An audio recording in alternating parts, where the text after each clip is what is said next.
You wake up. No phone. No warnings. No history books. Just the smell of smoke, the screams of dying men, and exactly 48 hours to survive what millions didn't. This isn't about who won World War II. This is about you, dropped into June 1944 with nothing but the clothes on your back. Around you, the chaos is absolute. Artillery fire pounds the beach like the earth itself is breaking apart. Men are screaming in German, in English, in every language of fear. Your ears ring so badly, you can barely hear your own breathing. You don't know where you are. You don't know if the guy next to you is your friend or your enemy. All you know is that a clock is ticking, and in just 48 hours, you'll understand why you would never have made it. Stay for the moment that changes everything at hour 36. Before we dive deeper, let us know in the comments where you're watching from. We'd love to hear from you, and don't forget to hit that subscribe button so you never miss any of our upcoming videos. Now, here's the question that keeps historians awake at night. What kills soldiers first in battle? Is it enemy gunfire? Is it starvation? Is it infection from untreated wounds?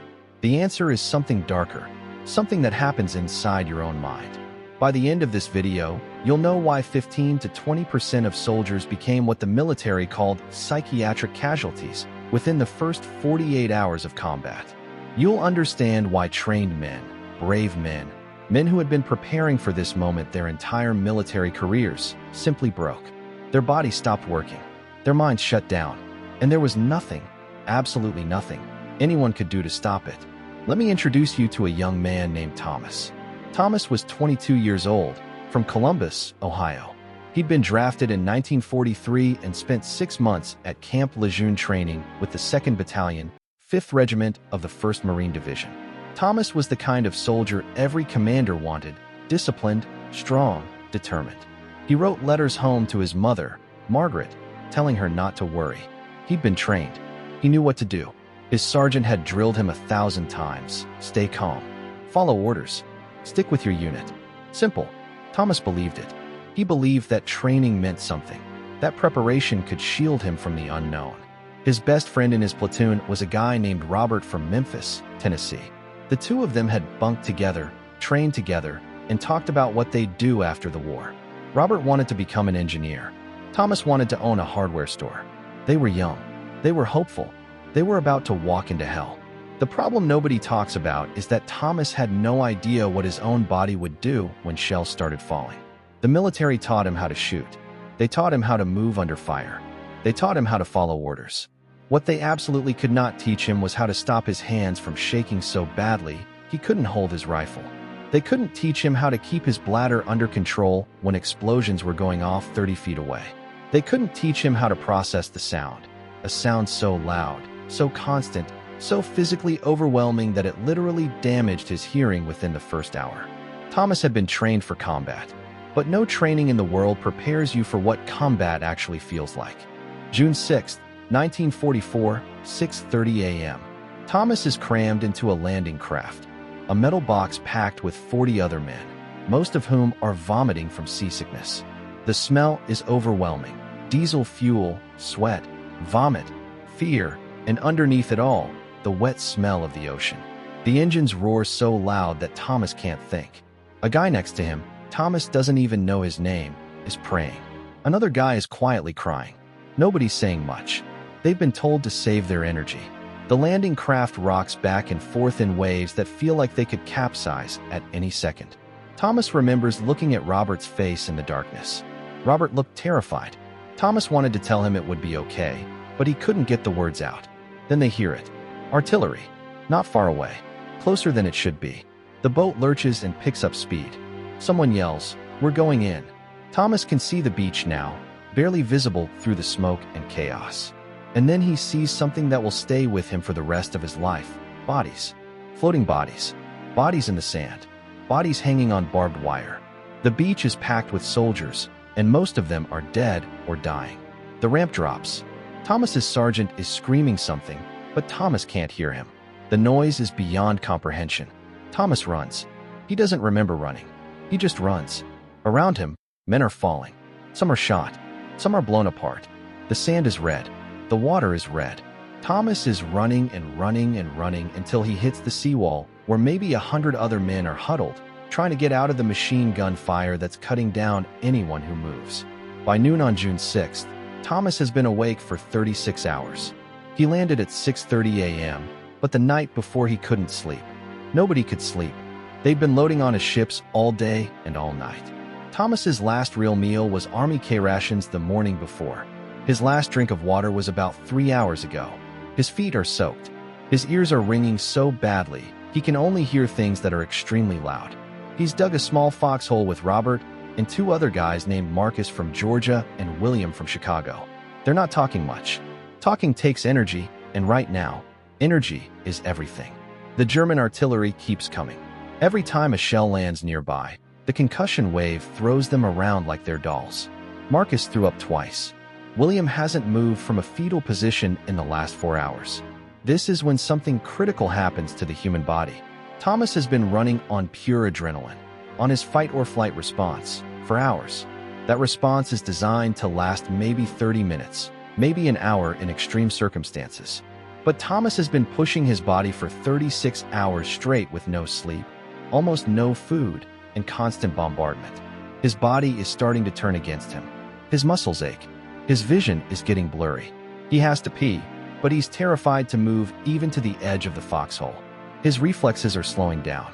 If an enemy soldier appeared right now, Thomas isn't sure he could react fast enough. And the worst part? He doesn't even realize it. He thinks he's fine. He thinks he can keep going. He has no idea that his brain is already starting to shut down.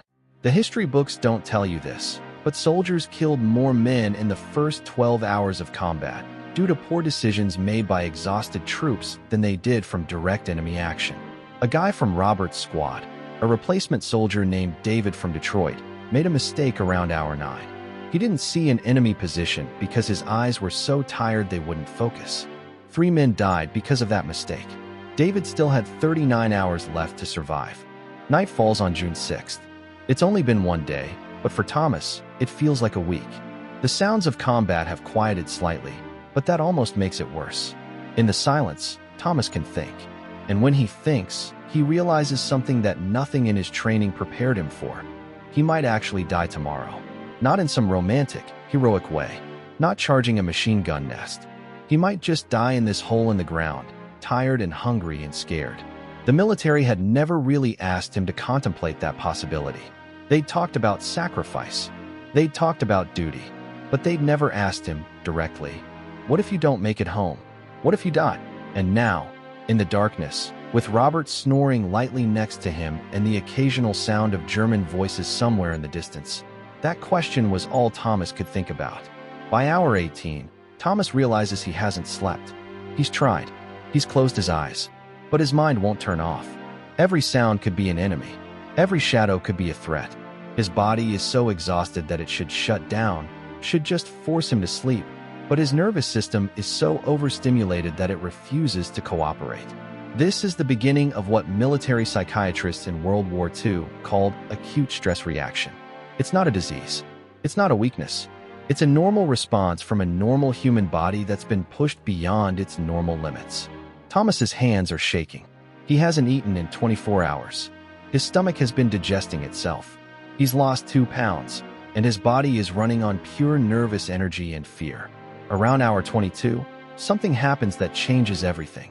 A replacement soldier named Samuel from Kansas, he's only 19 years old, and this is his first day of combat, starts acting strange. He's been in the foxhole about 200 yards away. Thomas can't see him, but he hears him yelling.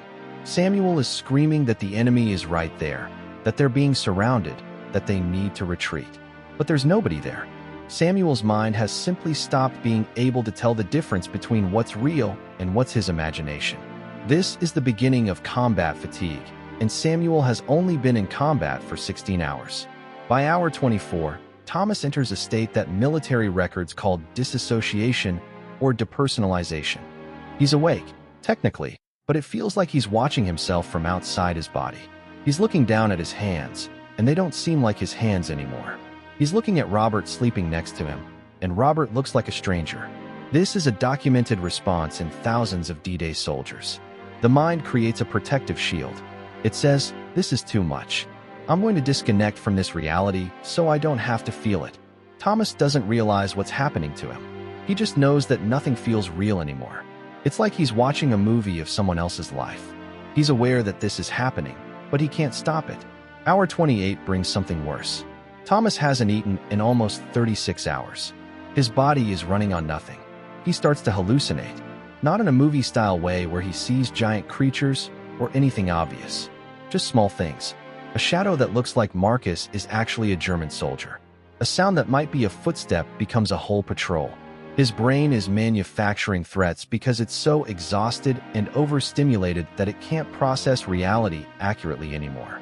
A documented case from Omaha Beach involved a soldier named Gerald who became convinced that his own best friend was an enemy combatant. He nearly shot him. Twice. Gerald wasn't psychotic. He wasn't broken. His brain was simply damaged by exhaustion and trauma.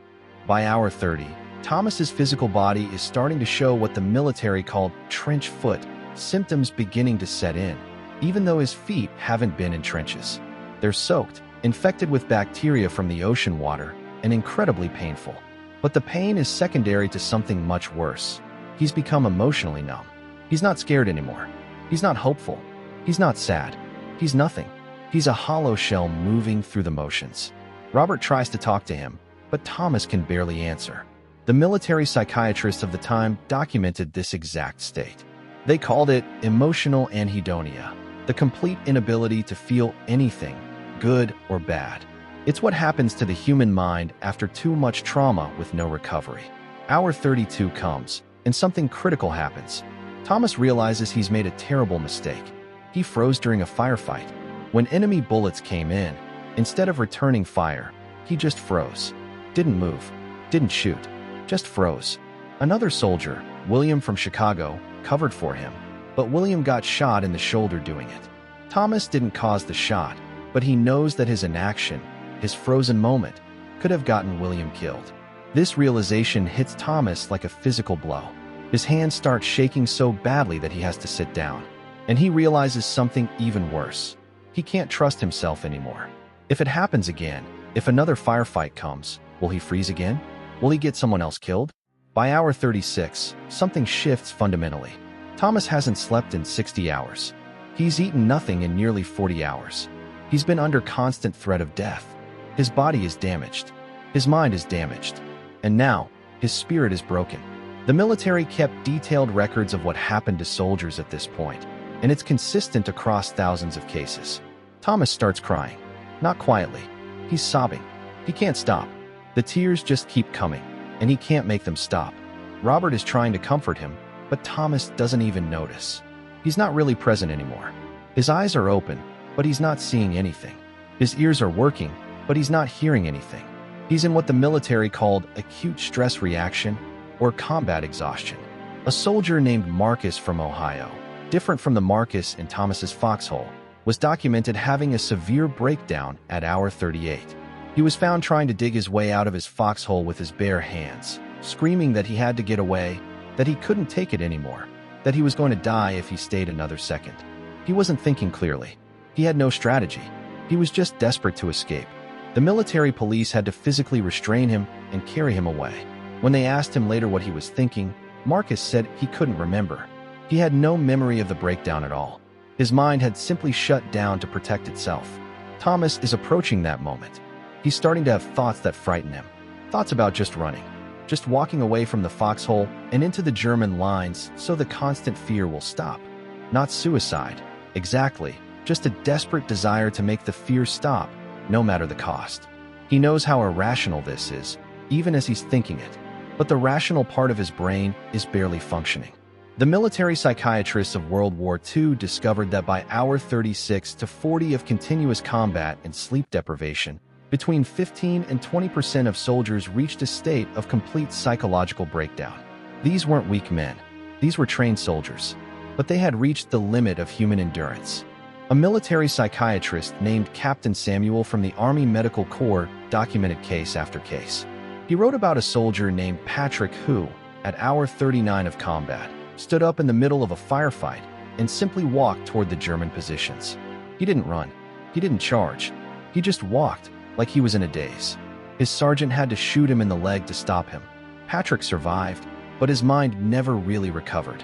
What Patrick was experiencing was what the military called voluntary surrender to the threat. His mind had decided that survival was impossible, so why struggle anymore? Why not just surrender to the inevitable? Here's what the military learned from D-Day and from thousands of soldiers after that. It's not about courage. It's not about whether you're brave or weak. It's about the limits of human physiology. The human body was not designed to stay awake for more than 48 hours in a state of maximum stress. After 48 hours without sleep, combined with fear, starvation, and physical trauma, approximately 1 in 5 soldiers would experience what we now recognize as an acute stress disorder. They would become what the military bluntly called ineffective. They couldn't fight. They couldn't follow orders. They couldn't think. Some would become catatonic. Some would have hysterical blindness. They'd go completely blind, even though there was nothing physically wrong with their eyes. Some would simply stop talking, stop moving, stop responding to anything. These were normal men who had reached the absolute ceiling of human tolerance. The military's solution was shocking by modern standards. They would take these soldiers, inject them with barbiturates like sodium amytal, powerful sleeping drugs, and let them sleep for 48 hours straight. When they woke up, they'd get a hot meal, a clean uniform, and a shower. Then they'd send them back to the front. The statistics showed that 50 to 70% of men returned successfully to combat, at least for a while. But here's the thing that the military didn't publicize. Those statistics didn't account for what happened 3 months later, or 6 months later, or years later when those veterans came home. Many of them never really recovered. They brought the trauma home. They brought the nightmares. They brought the psychological scars that wouldn't heal for decades. The military physicians of World War II eventually concluded something that should haunt us all. There is no such thing as getting used to combat. Every soldier, no matter how trained, no matter how brave, no matter how experienced, has a breaking point. The U.S. Army determined that peak combat efficiency was reached around day 30 of continuous combat. After 100 days of combat, a soldier was barely functional. After 140 to 180 days, even if they showed no obvious symptoms, they were basically useless for combat purposes. Their minds had simply worn down past the point of recovery. So let's come back to Thomas. At hour 36, Thomas is crying in a foxhole. At hour 40, a medic finds him and realizes he's beyond help in combat. He's evacuated to a field hospital. He's given drugs that force him into a deep sleep. He wakes up 48 hours later. He doesn't remember the extraction. He doesn't remember the journey. He wakes up in a bed with clean sheets for the first time in 3 days. The military evaluates him. He's physically fine, no wounds, no injuries. Psychologically, he's traumatized beyond measure, but the military psychiatrist determines that with rest and a pep talk, he can go back. Thomas goes back to combat. He lasts another 23 days before he breaks again. This time, it's different. This time, he doesn't break psychologically. He breaks physically. He develops what was called combat intestinal neurosis. His intestines simply stop working. He's got severe diarrhea, stomach pain, vomiting. There's no medical cause. The doctors can find nothing wrong with him physically. But his body, in its wisdom, has decided that it can't do this anymore. His entire system has shut down. He's evacuated again, treated with more drugs, and sent back again. The third time, he makes it 10 days before a German sniper shoots him in the shoulder. It's a minor wound, but it's enough to get him sent back to England for recovery. Thomas lives. He makes it home. He opens his hardware store. He gets married. He has 2 children, but he never sleeps through the night again. For the rest of his life, nearly 50 more years, Thomas would wake up in the middle of the night, drenched in sweat, reliving the moments before he broke down. He would have nightmares about things he couldn't even articulate. He developed something that doctors didn't have a name for at the time, but that we now call PTSD. He was one of the lucky ones, in a sense, because he survived. But surviving and living are 2 different things. So here's the actual answer to the question posed at the beginning of this video. Why wouldn't you last 48 hours in World War II? It's not because you're weak. It's not because you lack courage. It's because you're human. Your body would shut down from exhaustion and starvation. Your mind would fracture under trauma that nothing in civilian life can prepare you for. You would become a psychiatric casualty, a statistic. 1 in 5 men on D-Day broke within the first 48 hours. 1 in 4 casualties in World War II overall was attributed to combat fatigue rather than physical wounds. Over 1.3 million soldiers, sailors, and airmen were treated for combat fatigue during World War II. These were the lucky ones, the ones who survived long enough to be recognized as broken and evacuated. The ones who weren't so lucky were the ones who pushed through the breakdown, who forced themselves to keep fighting, who refused to acknowledge that their minds and bodies had reached their limits. Some of them made it home, some of them didn't, and many of the ones who made it home never really came home at all. They came back in body, but their minds stayed on that beach in Normandy, in that jungle in the Pacific, in that frozen wasteland in Europe. Thomas spent 60 years fighting a battle that ended in 1944. He was one of millions. Before we dive deeper, let us know in the comments where you're watching from. We'd love to hear from you, and don't forget to hit that subscribe button so you never miss any of our upcoming videos. Engagement CTA 20 to 2030. What do you think would have broken first, your body or your mind? Let us know down in the comments section. And here's a question for you to think about. If you survived those first 48 hours, how many more days do you think you'd last before completely breaking down? The answer might surprise you. Subscribe now and watch our next video, where we explore what happened to soldiers who survived past day 5. The ones who developed something the military called Old Sergeant Syndrome. A breakdown so complete that no amount of rest could fix it. These are the stories the textbooks don't tell you. We'll see you in the next one.